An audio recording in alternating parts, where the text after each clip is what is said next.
based on different criteria like the fees. Oh, why is it moving?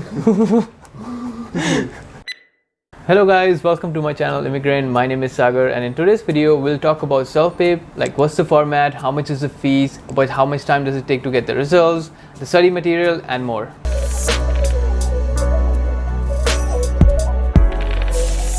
Hi guys, my name is Jorge Munoz. I'll be sharing my experience with the Celpip test that I gave last year for the Canadian Express entry.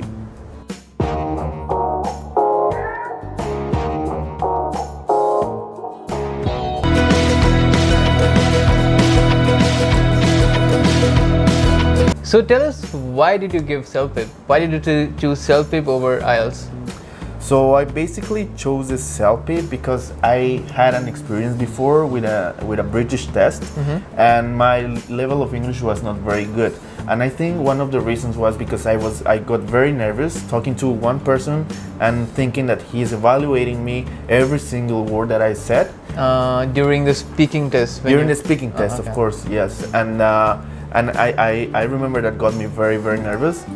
So when I was here and I knew that I had to do either the IELTS or the Celpip, I decided to go for the Celpip because I didn't want to go with I didn't want to do the test in front of someone else.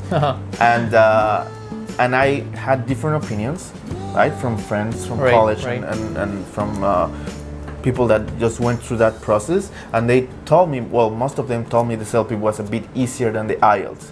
So I decided to go for the Celpip as well. Okay, so the main reason was just to avoid the speaking part. You chose yes, Celpip. That's basically it.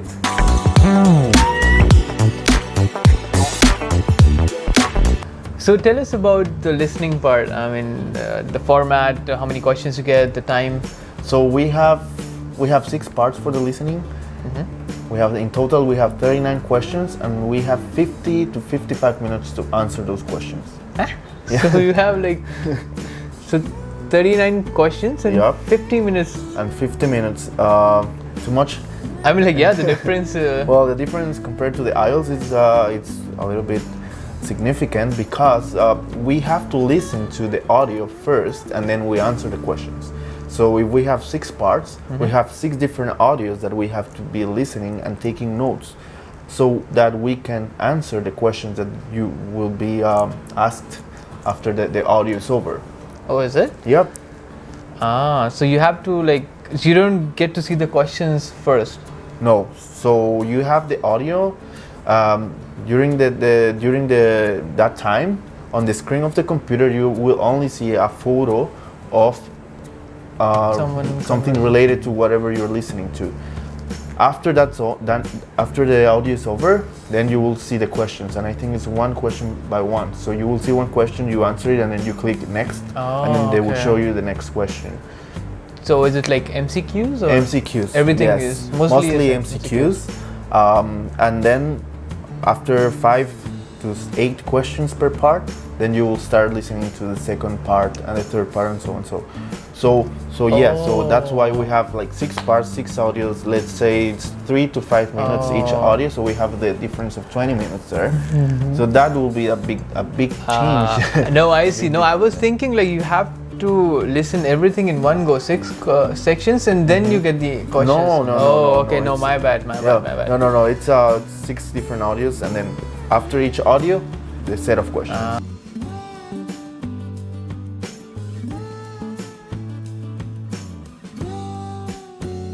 Okay, so now let's talk about the reading part. How many questions? Reading part, 38 questions, 55 to 60 minutes to answer those questions. 38 questions, 15. Yeah, it's kind of same like IELTS. In IELTS you get 1 hour to answer 40 questions, so almost same. But how many paragraphs? How many passages? So we have 4 parts. 4 different passages that you have to read, and then you have to answer the questions. So the good thing here is that you can see the text. You don't have to memorize. And you can answer the question. You don't have to memorize the whole thing. However, you have different kinds of text or different kind of passages. You can be reading like an article, a news article, or a scientific article, an email.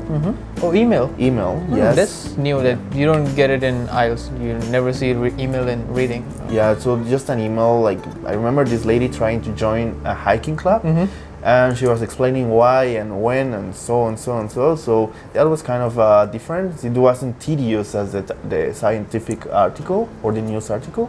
So it was more fluent and nicer to read. So like the length remains the same throughout four paragraphs, because in IELTS is like the first few they're shorter. The last one is actually like lengthy, and you have to spend more time. No, different lengths. Yes, different lengths. The time it's on you. So for the listening, you have time. The Celpip will put you the time, right? So you have this time to answer these questions. For the reading, you are on your own pace. So you follow your own pace. Right. So if you finish a passage, you can go to the next one. And so you can even you can finish the reading part before the 50 minutes if you are a good reader and you read very fast and comprehend what you're reading. You can go to the next part. Oh, faster. so okay. I have a question. So you can skip to the next passage before completing, like unless you don't complete You can skip it, yes, but that won't be good for your score, right? No, I mean like skipping is like if you want to jump to the next. You're not getting one question, you're not understanding the answer. I mean, if you want to jump to the next passage, you can do that. Yeah. Okay. So at the end of the time, if you have enough time, you can go back and try to answer it. That's so good. You don't get stuck in one question. Right. That's good.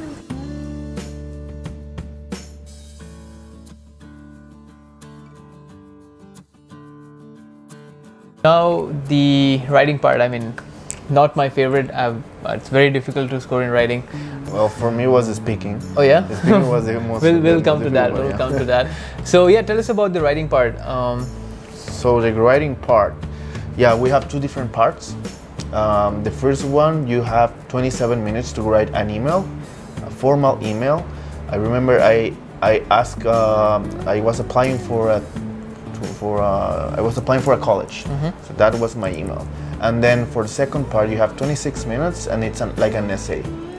Okay. So you cannot go to the next part. Well, no, sorry. If you haven't finished your email in the 27 minutes, the computer will cut that part, and then they will send you to the second part. Wow. Yeah. That's difficult. I mean, like, because in IELTS, it's on you how much time you want to spend on the letter writing or how much time you want to spend on the essay writing. But yeah, I mean, like, if you have to finish everything, what if you want to spend more time on the essay? No options, right? I'm not pretty sure if you can go back to the part one. I think you cannot go back. No.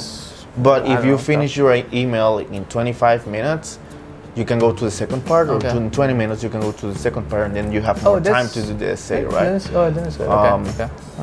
And how about the word count? The word count, okay, so it's 150 minimum and 200 maximum.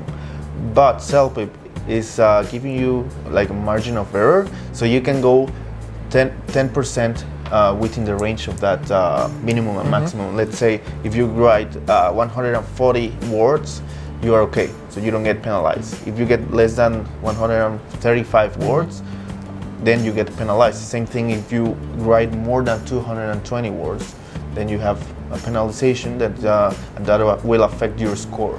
So I guess what they want to make sure is that you keep your thing and your writing short to be consistent. Consistent, yeah. Right?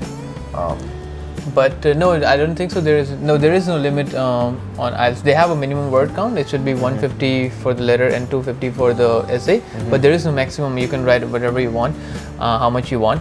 But yeah, that's something very different from IELTS. I had a question. Forgot. Oh, I forgot to mention, we have the word count at the bottom. So you're fine. Oh, you have a word count? Yes, we have a word count. Same with the IELTS. If you give computer based, you have a word count, but no autocorrect, right? No autocorrect, so you have to make sure you have. Yeah, because there was someone who told me there is an autocorrect, and I was so happy, like, yeah, I'll give Celpip, but yeah, so no autocorrect. No. Alright, so you mentioned that email is mostly formal, right? Yep. But how about the essays? What kind of essays do you get? You are given with two options. You can choose whatever you feel more comfortable writing about. So you get two options to choose. Two options, yeah.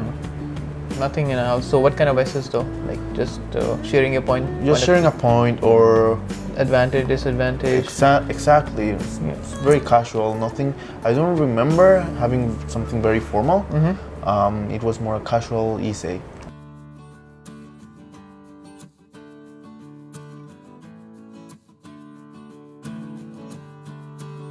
So as you mentioned in the beginning that speaking was one of the reasons that you chose Celpip over IELTS, I'm really curious to know how was your experience?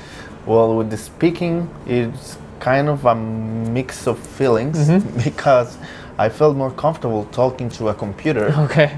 But it has its cons, right? So one of the cons is that while you're speaking, you are listening to other people speaking as well. Oh. So even though the headphones have noise cancelling, you can still hear the voices in the background, right? So if you are not focused on your thing, you can get distracted. And the second thing is, well, if you don't finish, well, we'll talk about this later.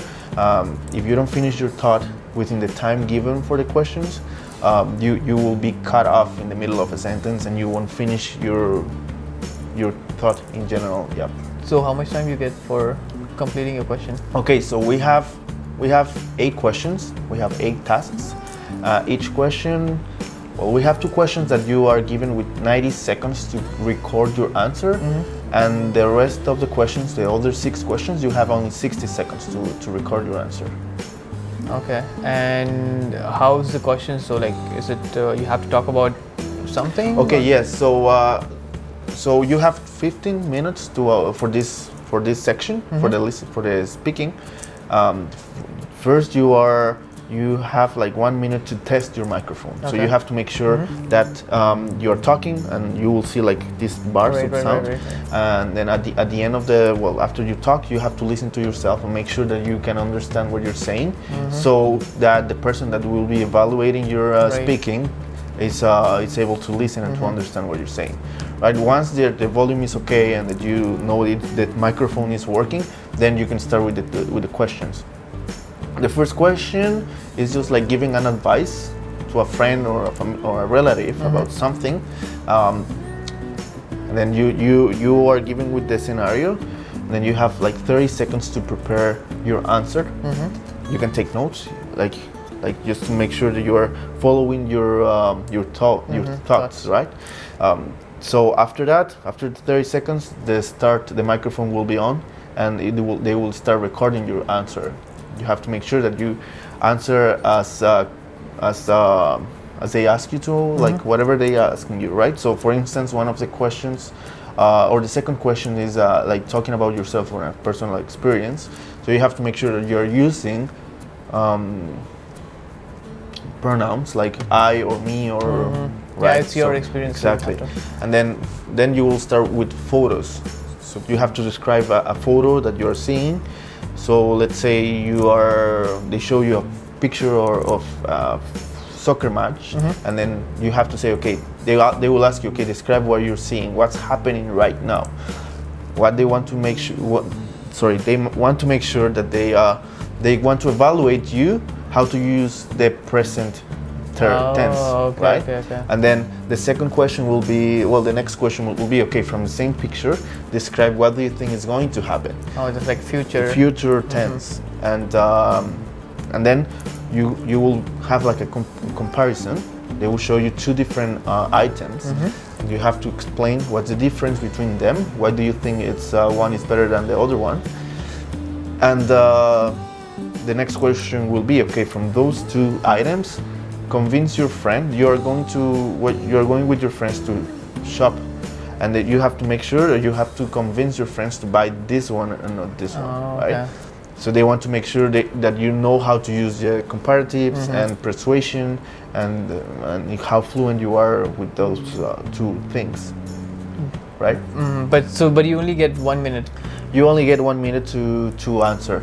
So what the thing is that you have to make sure that you finish within that time frame, because if not, and that happened to me, I was cut off in the middle of a sentence, and the problem with this is that if that happened to you, for the next question you will be thinking, oh my god, I couldn't finish my thought, Right. and I didn't mention this. And then if you don't change that mindset, that thinking, you get stuck for the next question, and then the next question, the next question. Right. So you have to make sure that, okay, if you fail to complete your last sentence from that question, okay, don't worry about it. You have 6 more questions to get it right.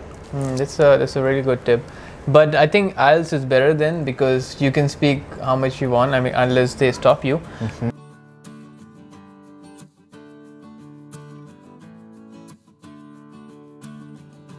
So tell us about the study material. Like, where did you study your Celpip from? Okay, once you pay the fees for the Celpip, they give you a free sample of the test and like a study guide. So that's a PDF study guide. What it says is what we just talked about. They describe what's the purpose of each section. So for instance, what I mentioned on the speaking test, like they want to evaluate how well you use the tenses, like past, future, comparisons and stuff. And that's it for the study guide. And for the sample test, it's like a test. It's like the one that you go on the day of the test on the computer. It's the exact same format.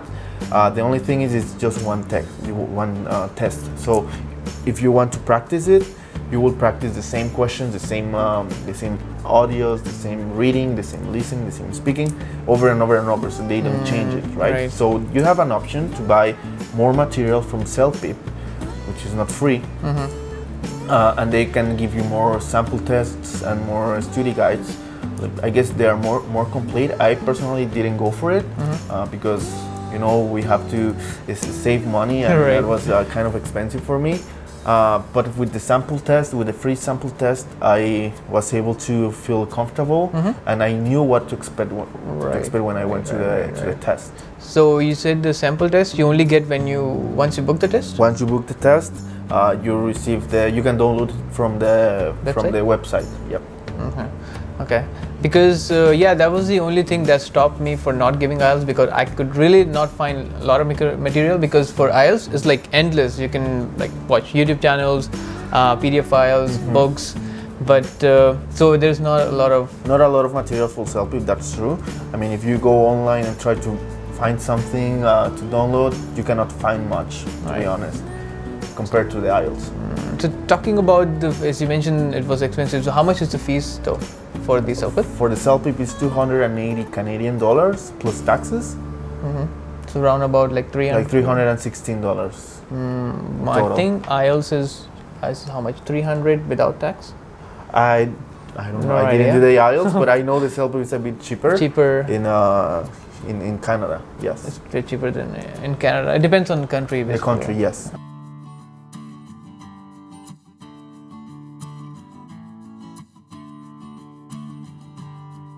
Alright guys, that's all for today. Thank you so much for watching. We hope you found this helpful. So once again, Jorge, thank you so much. I really appreciate your time. I mean, took long. It was really fun talking to you about this interesting topic. If you have any questions, comment below. How do you say subscribe in Spanish? Suscríbanse. Suscríbanse. Suscríbanse. Banse. Suscríbanse. Gracias for watching, and hola. Hola. Adiós.